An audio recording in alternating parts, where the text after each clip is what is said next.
Banyak orang ribut sama mertuanya, ribut sama iparnya karena dia tidak siap. Dia cuma mau pasangan hidupnya saja, eksklusif. Iparnya datang gak dibukain pintu. Suaminya mau bakti sama ibunya, cemberut. Dosa dia.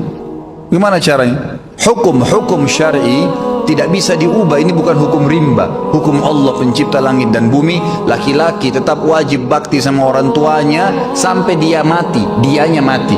Kalau orang tuanya mati atau hidup tetap wajib dia bakti. Tidak boleh istri menjadi penghalang suaminya untuk ketemu ibunya, bakti, ngantarin makanan, ziarah kuburnya kalau mati. Nggak boleh, haram. Dia harus dukung. Banyak istri bangkang dalam poin ini sampai seorang anak berani bangkang dengan orang tuanya. Bahkan saya tahu ada kejadian di Jakarta karena istrinya nggak suka. Tadinya dia belikan rumah ibunya di sebelah rumahnya, dipindahin ibunya. Durhaka sama orang tua. Sampai ulama mengatakan kalau ada seorang anak laki-laki menikah, kemudian dia biarkan ibunya duduk di belakang, istrinya di depan, dia durhaka itu. Itu namanya, durhaka. Kecuali ibunya yang minta. Tidak boleh. Dan ini wanita harus faham nih. Nggak bisa. Kalau wanita seperti ini diceraikan, halal dalam agama Islam. Dia menjadi penyebab si anak putus dengan orang tuanya, halal diceraikan. Nggak boleh. Lain kalau perempuan yang memang menikah suaminya nomor satu. Sama Anda juga sebagai laki-laki. Tahu perempuan ini pada saat menikah dia punya orang tua, dia punya anak, dia punya saudara, kita punya ipar. Harus bisa datang ke rumah, bertemu. Ustadz, mertua saya cerewet. Nggak apa-apa, cobaan. Enaknya hidup nggak mau ada cobaan, gimana caranya? Harus ada cobaannya. Ada orang dicoba di pasangan hidupnya, di mertuanya, di iparnya, di anaknya, di tetangganya. Banyak, harus ada cobaan.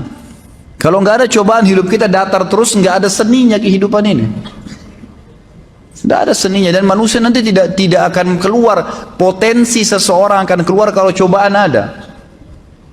Kita akan muncul ide-ide untuk mencari jalan keluar pada saat kapan?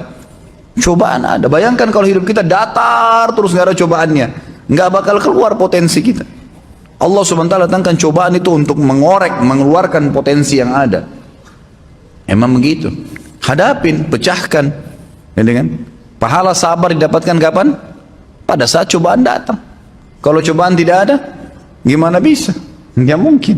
Ya, dengan istri kita hidup 20 tahun di rumah tangganya sama orang tuanya dengan pola tertentu, cara makan, cara tidur, cara berpakaian. Kita pun hidup 30 tahun di ayah dan orang tua kita dengan cara makan, cara hidup dan seterusnya. Lalu kemudian disatukan, tiba-tiba mau bisa baik semuanya?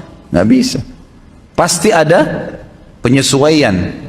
Asas yang penting dalam rumah tangga adalah yang benar memaafkan, yang salah meminta maaf. Selesai. Dan jangan nginapkan masalah. Jangan pernah nginapkan masalah. Clearkan pada saat itu. Salah minta maaf, saya perbaikin. Kembali kepada hukum Allah. Patokannya agama Allah. Benar salah itu di mata Allah SWT, bukan di mata individu. Banyak orang laki-laki lemah. Begitu istrinya marah sama dia, gara-gara dia pergi ke ibunya, langsung dia, ya sudah saya nggak usah ke ibu deh kalau begitu. Daripada saya ribut sama istri saya. Subhanallah. Dudukkan istri Anda. Kamu tahu nggak hukum agama saya wajib bakti dengan ibu saya? Durhaka saya kalau nggak kesana. Kamu pun berdosa kalau kamu lakukan ini. Nah, harus begitu. Jangan malah salah di sini, kendor. Harus jelas ya. Kalau perlu seorang istri sokong, kamu ke ibumu, ayo saya temenin. Kapan ke ibu, kapan ke ayah. Berikan sokongan.